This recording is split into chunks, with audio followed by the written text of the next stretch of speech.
I returned to my hometown a few weeks ago. I didn't want to, but the boy's story haunted me. I was 34, struggling in my job as a journalist. I thought maybe tracing this boy's last steps would help me find my footing again. It felt personal, even if I barely knew him. The town was just as I remembered. The faded buildings looked the same, like they were stuck in time. I walked past the school where we'd laughed. Memories swirled in my mind, but something felt off. A chill washed over me as I strolled through the park. It used to be full of joy, but now an unsettling silence crowded around me. I started asking about the boy. Adults I spoke with looked away, their faces pinched. I could tell they weren't telling me everything. They glanced around as if the trees could overhear. I felt their fear seep into my bones. They seemed to want to protect me. But from what? After a few days, I discovered some letters in the library. They were hidden in a dusty box. I pulled them out, my heart thumping. The letters were dark. This boy was lost, struggling with feelings of worthlessness. He wrote to his father, who never answered. I felt sick reading his words. Why hadn't anyone listened? Later that night, I was in my motel room when a note slipped under the door. I picked it up, trembling. It was in a child's scroll signed with his name. It said, "Help me." My breath caught in my throat. I didn't know why I whispered his name into the night. It felt wrong, as if I was stirring something better left alone. Then, I felt a cold touch on my neck. I jumped back. Was it my imagination? The boy's name kept appearing in odd places. I started doubting my own sanity. The townspeople watched me closely as I dug deeper. I felt like I was awakening something that should stay hidden. My nights grew restless. I woke up screaming. I spiraled into darkness. The boy's spirit felt too close. I couldn't let it go, even though a part of me wanted to run. It was like I was stuck in a shadowy dance with him. I wished I could turn back time. Then one evening I ended up in the park again. The air felt heavy. I stopped. My breath caught when I saw a figure hanging from the old tree. Panic coursed through me. I blinked fast, my heart pounding. It looked familiar, and a horrible realization shot through me. I turned to run before I could think. My feet pounded against the grass. Fear twisted in my gut. I didn't look back, but the figure echoed in my mind. I could feel the boy's presence behind me, pulling me further into the night. Did he want me to see him, or was it a warning? I had no answers. All I felt was darkness closing in, wrapping around me like a ghost. I wanted to forget, but there was no easy escape. The next morning I tried to shake the fear from the night before. I needed to focus. I needed answers. I returned to the library to check on the letters again. Maybe I missed something. The old dusty boxes sat there waiting for me. I rifled through them with renewed determination. That familiar chill washed over me again. I felt like I was being watched. I glanced around, half expecting to see a shadow lurking. The librarian walked past, her eyes downcast.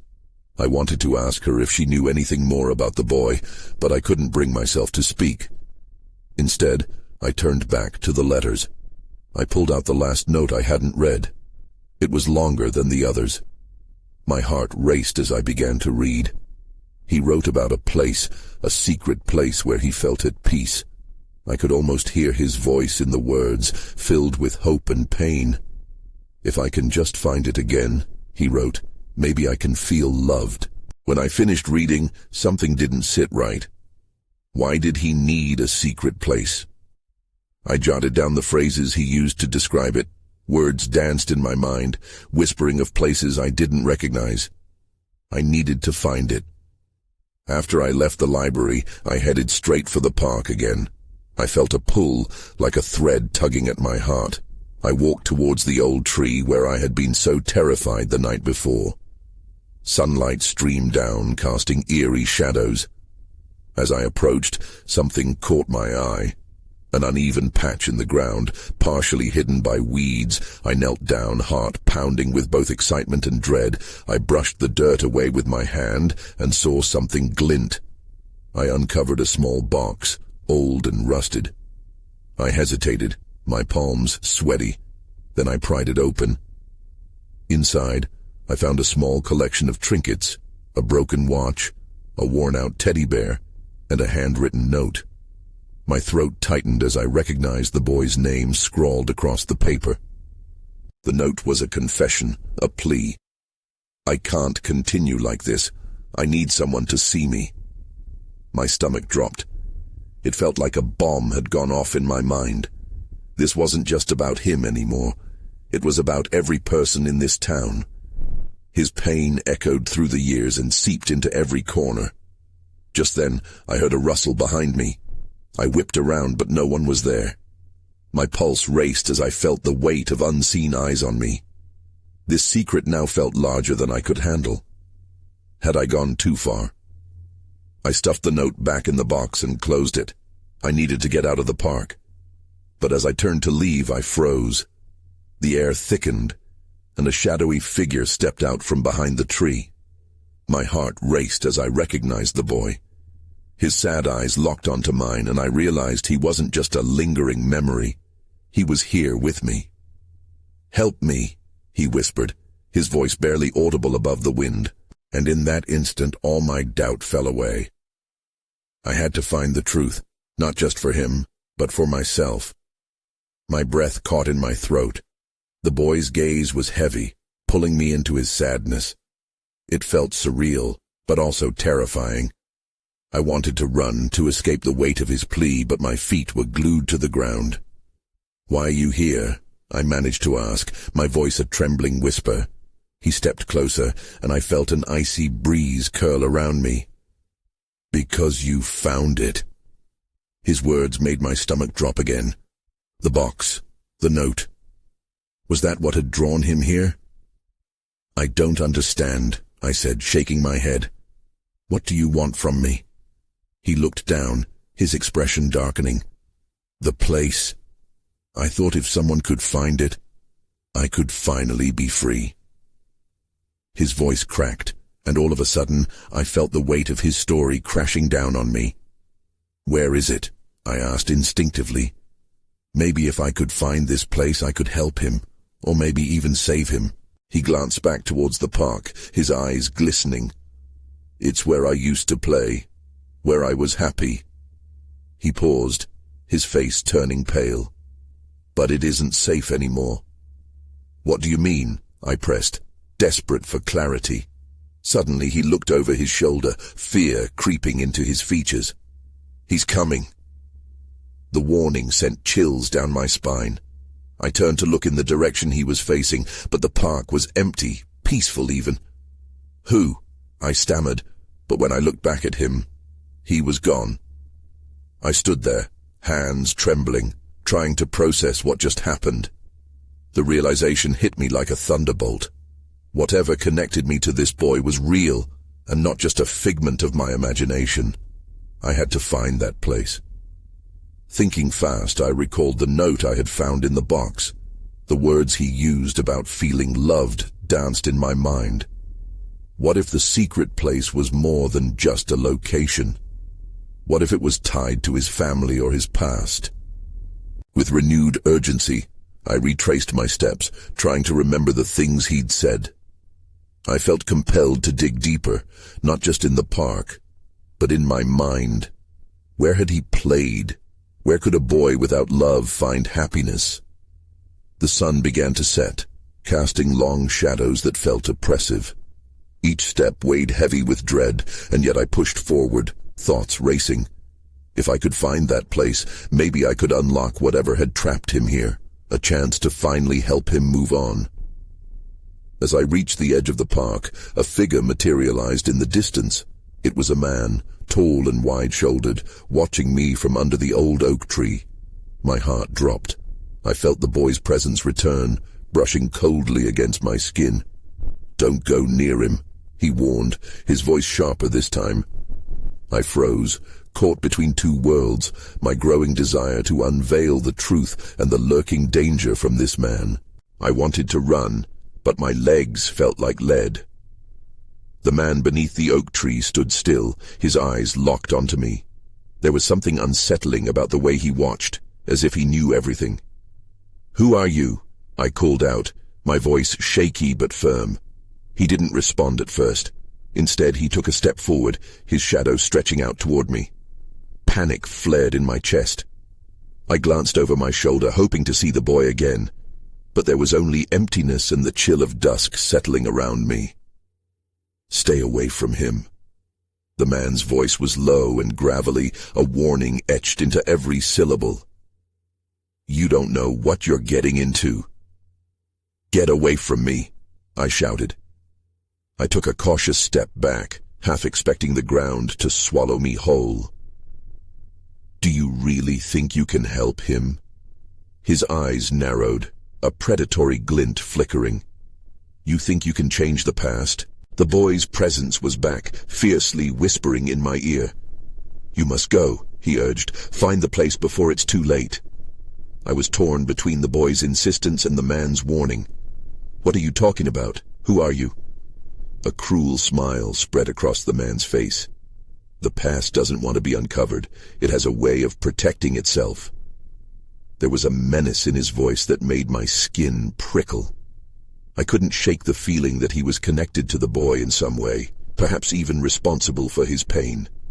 It took focused energy to stand my ground. "You don't scare me. I'm not afraid of you."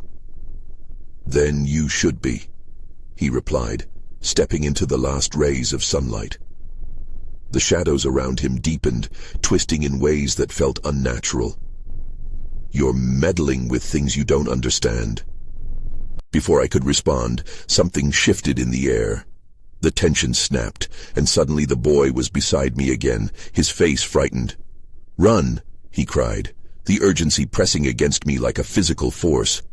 I turned fast, heart racing. I sprinted out of the park, feeling the boy's presence beside me, urging me to move faster. The man's laughter echoed behind me, deep and unsettling. "Come back when you're ready to face the truth," he shouted. But I didn't look back. I ran until the park was just a dark outline swallowed by night. As I reached my street, a sudden thought struck me. If the boy needed my help, I had to understand what had happened to him. The puzzle pieces were starting to form, but without the right connections I would be lost too. I dashed toward my house, determined to find the note again. I needed to decode it, to uncover more clues tied to this boy's past. Panting, I flung open the door and headed for my room. That's when I saw it. The box was open, its contents scattered across the floor. My heart dropped. Someone had been in my house. A chill slid down my spine. Panic surged through me as I surveyed the mess in my room. Papers were strewn everywhere. The note, the very note that had called to me, that had tied me to the boy, had vanished. My mind raced with dread. Who had been here? Had they taken it? "Stop it," I murmured to myself, forcing my breathing to settle. I needed to think clearly. Someone had broken in, but what were they looking for? I crouched down to examine the scattered papers. Some of my schoolwork lay crumpled, along with old receipts and a few drawings. It felt invasive, as if the intruder had rifled through my entire life. I was about to pick up a crumpled page when I noticed something unusual glittering on the floor. I reached for it, my fingers trembling. It was a small silver locket, one I had never seen before. My heart dropped at the sight of it. Had it belonged to the boy? I opened it cautiously, half expecting a photo of him inside. Instead, it was empty. "What does this mean?" I whispered. The boy's voice echoed in my mind again. "Find the place." But where? I stood up abruptly, fueled by urgency. I had to leave, I had to find answers. It was getting late, the air outside already thick with the weight of night. I rummaged through my backpack, grabbing a flashlight and my phone. Both seemed inadequate tools for the task ahead, but they would have to do. Just as I was about to step outside, I heard a sound, a faint scratching, like nails against wood. My heart hammered loudly in my chest. I froze, straining to hear. Was someone still in the house? The sound continued, then stopped. Fear rooted me in place. "Hello?" I called, my voice echoing in the silence. No response. I tiptoed toward the living room, every creak of the floorboards loud in the oppressive silence. I felt like a character in a horror movie, not knowing if a monster was lurking around the corner. As I turned the corner, my flashlight beam illuminated the room, revealing shadows dancing across the walls. Everything looked untouched, until I reached the window. The curtain was fluttering, as if someone had just escaped through there. My blood ran cold. I rushed to the window and peered outside. The street was empty, the night swallowing the last remnants of daylight. Something tugged at my mind. The man from the park, his warning played over and over in my head. The past doesn't want to be uncovered. But I had to keep going. The locket felt heavy in my pocket, a reminder that my journey was just beginning. Despite the dread weighing on me, I couldn't turn back. Outside, the chill of the evening air struck me, but I pressed forward. The boy was counting on me. But as I stepped away from my house, a shadow darted across the street. I felt a cold grip of fear. Suddenly, I wasn't alone in this fight. "Who's there?" I whispered, scanning the darkness. Then it happened. A figure stepped into the weak light of the street lamp. My breath caught in my throat. It was a girl. Her eyes were wide, shimmering with an urgency that matched my own. "You have to help him," she urged, taking a step closer. "Help who?" I asked, confusion swirling in my mind. She hesitated, eyes darting past me to the darkness beyond. "You have to hurry. There's no time." My heart raced anew as she grabbed my wrist. A twist of fate had just pulled me further into the unknown. I pulled away from the girl slightly, confusion racing through my mind. "What are you talking about? Who do I need to help?" Her eyes were frantic, and I could see a flicker of fear in her expression. "It's about the boy, the one you saw in the park. He's in danger." I swallowed hard. "Danger? How do you know him?" She hesitated again, glancing around as if she expected someone to emerge from the shadows. "I just know. He needs us. We have to find him before—" She trailed off, biting her lip. "Before what?" I pressed, my heart pounding in unison with her urgency. I didn't have time for games. "Before it's too late." She pulled me toward the end of the street. "Come on, I'll explain on the way." I followed her reluctantly. We walked in silence for a moment, the night air heavy around us. "My name's Lucy, by the way," she said, glancing over her shoulder. "What's yours?" "Delilah." She nodded, but I could see her thoughts were elsewhere. "Delilah, we need to get to the old warehouse. It's where we last saw him." "The warehouse? Why would he be there?" "It's complicated. Just trust me." There was an intensity in her voice that made it hard to argue. "He left a clue. If we don't figure it out soon, they'll take him." "Who are they?" Lucy opened her mouth to respond but closed it quickly, her face paling. A chill ran down my spine as we reached the edge of the street. I could see the outline of the warehouse looming in the distance, shrouded in darkness. The way Lucy gazed at it, her breath quickening, sent an unsettling emptiness through me. "What's there?" I said, my curiosity piqued. "What do you know?" "Just creepy stuff has happened there before. Keep your eyes open. Don't trust anyone." As we approached the building, the flashlight's beam caught a glimpse of graffiti on the wall, hasty and chaotic swirls of color that somehow made the atmosphere feel more sinister. Each step felt heavier, as if I were walking into a trap. That's when I heard it. A distant cry, like a plea for help. My heart raced anew. "Did you hear that?" "Yes," Lucy whispered, suddenly alert. "Is it him?" "I don't know," she said, "but we have to go." We entered the front door, which creaked ominously. My nerves danced, blending with determination. Every instinct told me to turn back, but I couldn't. The boy who had haunted my dreams needed me. The interior was dark and cold, littered with debris that crunched under our feet. I switched on my flashlight, its beam carving a path through the shadows. "Stay close," Lucy whispered, gripping my arm tightly. Then, as I pointed the light towards a corner, something caught my eye. A flash of silver. The pendant from my pocket felt hot against my skin. That's when I saw it. I breathed, eyes widening. A figure stood at the far end of the room, silhouetted against the light. I couldn't make out who it was, but they were definitely not alone. Panic clawed at my throat as I recognized the shape of a boy.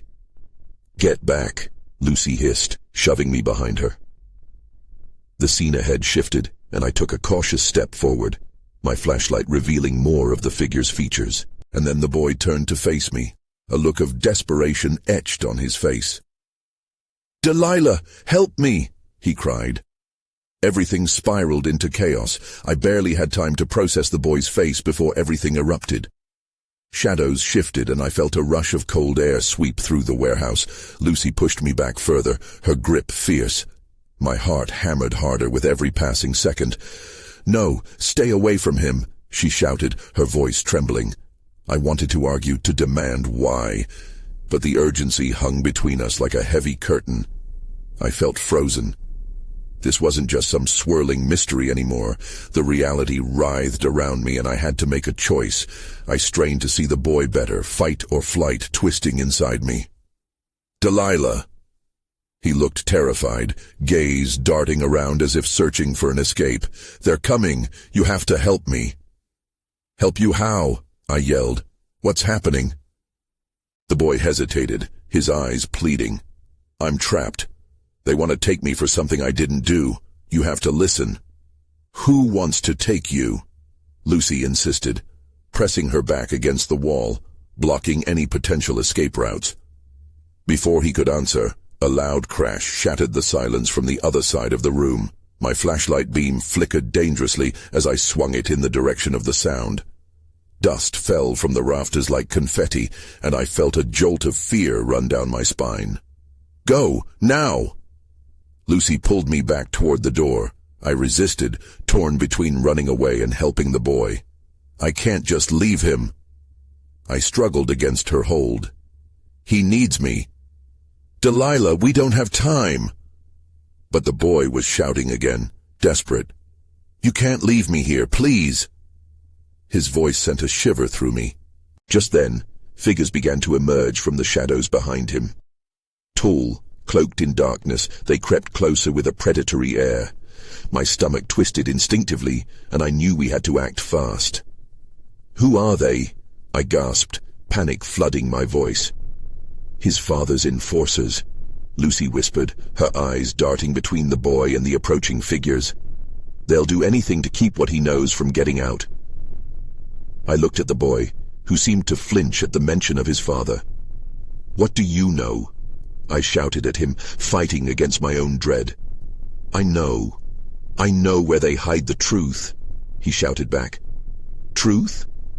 The word had weight, and I felt the context slip just out of reach. Then everything shifted.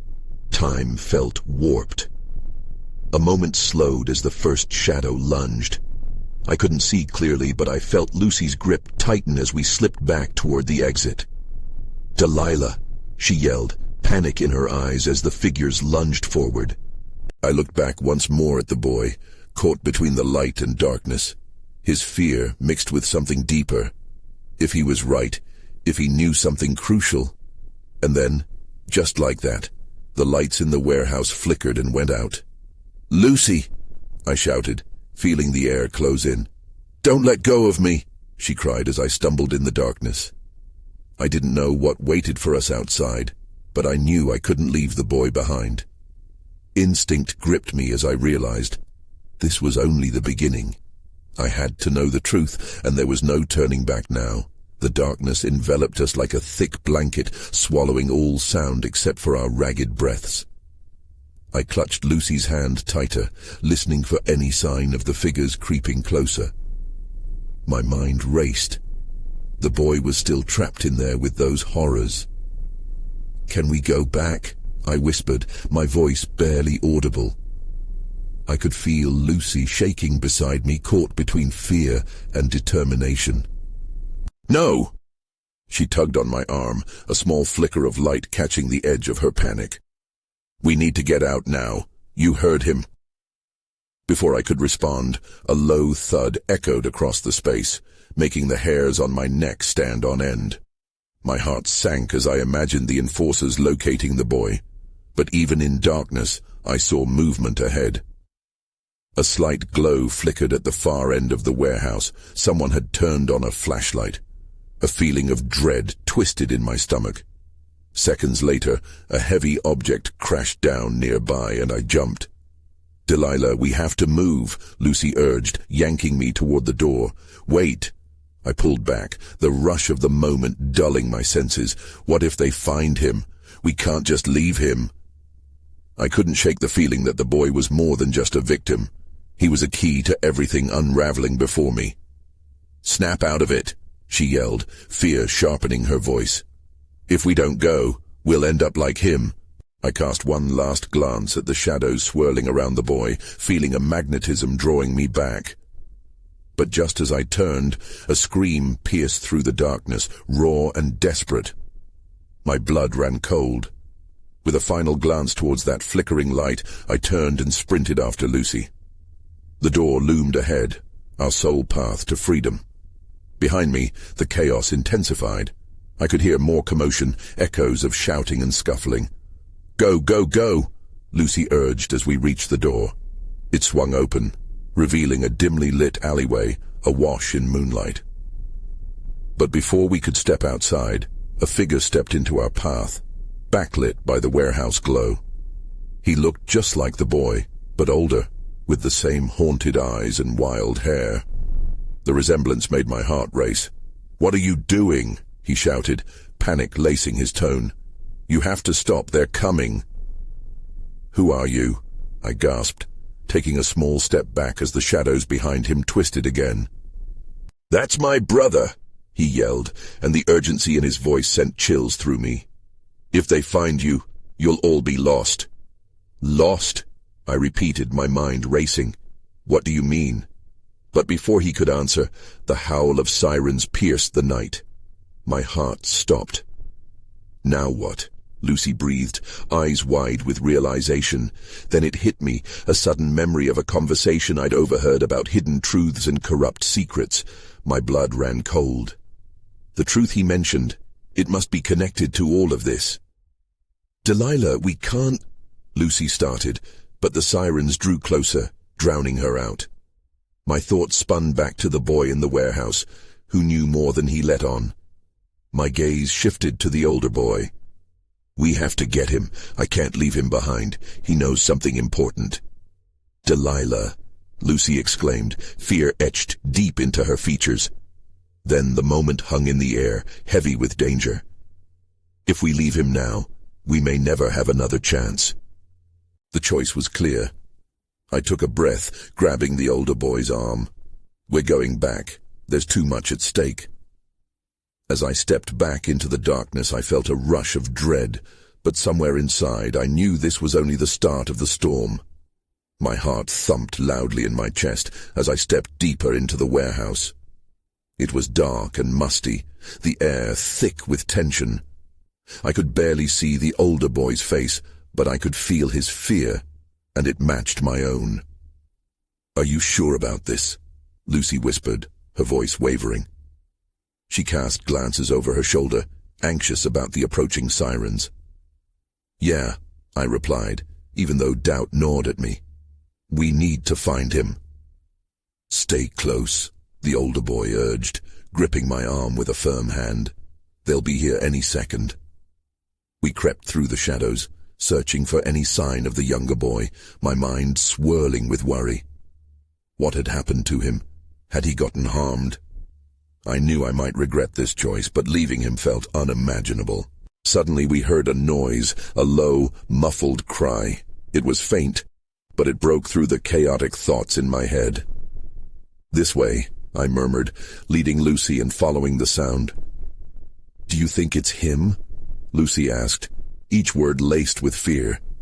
"It has to be," I said, pushing the doubt aside as we moved further in. The darkness closed around us, and I felt my skin prickle as we approached the source of the sound. Then we turned a corner and spotted a figure huddled against the wall. My heart sank. It was him, the boy we had been searching for. He looked up at us, fear etched in his features, eyes wide and wild. "Help me!" he cried, his voice shaky. The older boy didn't hesitate. He rushed forward. "I'm here, Sam. I won't let them take you." I held my breath, relief washing over me as I saw recognition flash in the younger boy's eyes. But just as I felt that relief, a loud crash echoed from the far end of the warehouse, sending a shockwave of panic through us. "Run!" I shouted, pulling Lucy toward a nearby storage container. "We have to hide!" We squeezed into the small space, and I drew in a sharp breath as I became acutely aware of how close we were all standing. In that darkness, the reality of our situation hit me like a slap. The sirens grew louder, reflecting the urgency of our escape. "What if they find us?" Lucy whispered. Her voice trembled, and I squeezed her hand tighter. "They won't.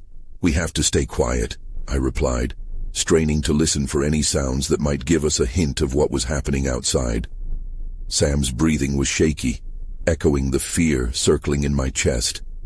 "Please, don't let them get me," he blurted out. That was the moment everything changed. I had assumed he was just a victim, lost and scared. But his words struck a deeper chord. "Get you" implied that he wasn't just running from something random. "Who are they?" I asked, unable to hide the desperation in my voice. He glanced at his brother, who hesitated. "They're the ones who hurt me," he finally admitted, his voice barely above a whisper. "And they want me back. They think they own me." My stomach turned. I realized we were dealing with something far more sinister. The truth I sought was more dangerous than I imagined. That's when I heard it. A low growl, and the unmistakable sound of footsteps approaching the storage container. "Someone's coming," Lucy whispered, her voice barely a breath. I looked at Sam and saw pure terror reflected back at me. We were not safe yet, and we needed a plan. But my mind raced in panic. What were we going to do? Before I could form a response, I saw the shadow looming closer. I knew we couldn't stay hidden for long. Would we escape this time? The shadow loomed closer, stretching its dark presence across the floor of our hiding place. My heart pounded loud enough to drown out the footsteps, but I dared not breathe. Lucy looked at me with wide eyes, her fear palpable. "What do we do?" she whispered, desperate. "Stay quiet," I mouthed back, hoping the figures outside would pass us by, or better yet, wouldn't find us at all. My mind raced as I tried to formulate a plan, but nothing came. Suddenly, the footsteps stopped. I pressed myself against the cold metal of the storage container, wishing I could melt into the shadows. The figure was close now, their heavy, labored breathing filling the silence. "Sam," a voice cut through the dimness, sharp and unsettling. "Where are you?" It was a gravelly tone, filled with malice. My stomach churned at the sound. He's not here." Sam whimpered, his voice shaking with fear. "Come out, little boy," the voice taunted. "You know what happens if you don't." I exchanged glances with Lucy and Sam, the weight of the moment crushing down on us. Could we really stay hidden?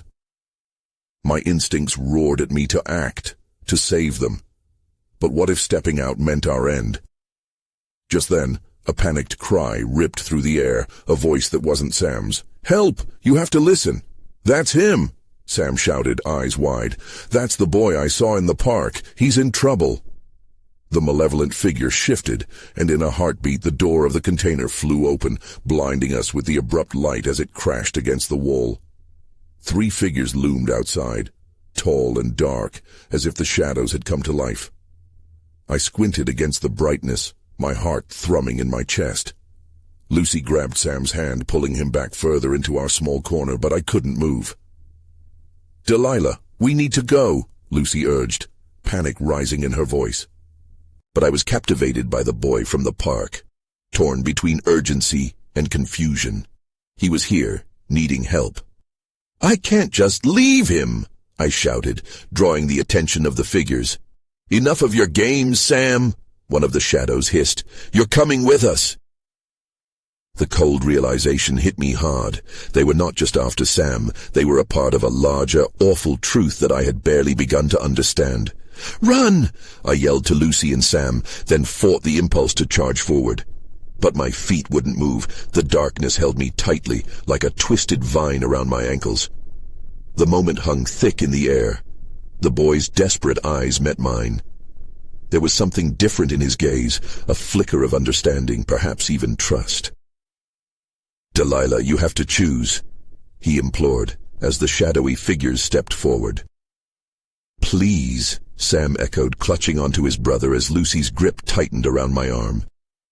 "You have to help us." With a sudden rush of clarity, I tore myself from the paralysis gripping me. I lunged towards the open doorway of the container. "We're not going to let them take you," I shouted defiantly, my voice steady for the first time. But with every step forward, the shadows pulsated, blocking our path. Time felt warped, suspending us in a terrifying standoff. The boy's face fell as he was ripped from whatever hope we had built. "Delilah, don't," Lucy cried, terror flooding her voice, but I had to push through this. I saw a flash of light catch Sam's locket, a glimmer of possibility. In that instant, I reached out with everything I had, channeling my hope into it. "Tell me where to find the truth. Where is the place?" I demanded, wishing for the power to break through the darkness that ensnared us. With gasps of breath, Sam spoke, his voice quaking but resolute. "In the old church, the place where it all started." In a frenzied rush, he tugged his brother toward me, urging us all to move.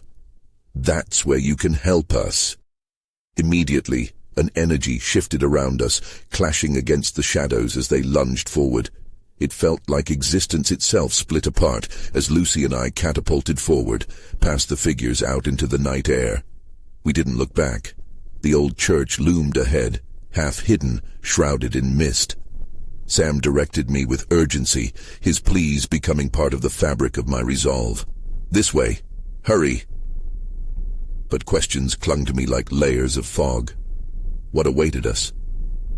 Would we unlock the truth he so desperately needed?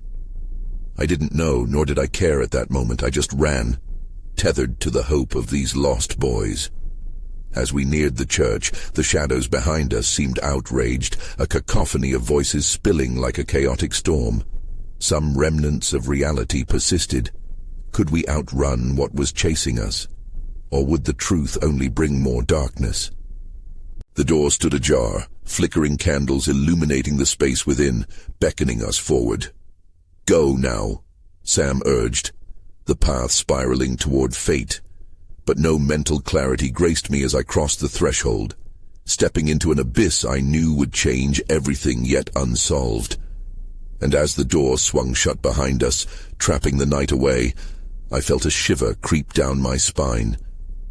Something dark was waiting in the recesses of that church. But maybe, just maybe, we might finally confront it head-on. I could only hope we were ready.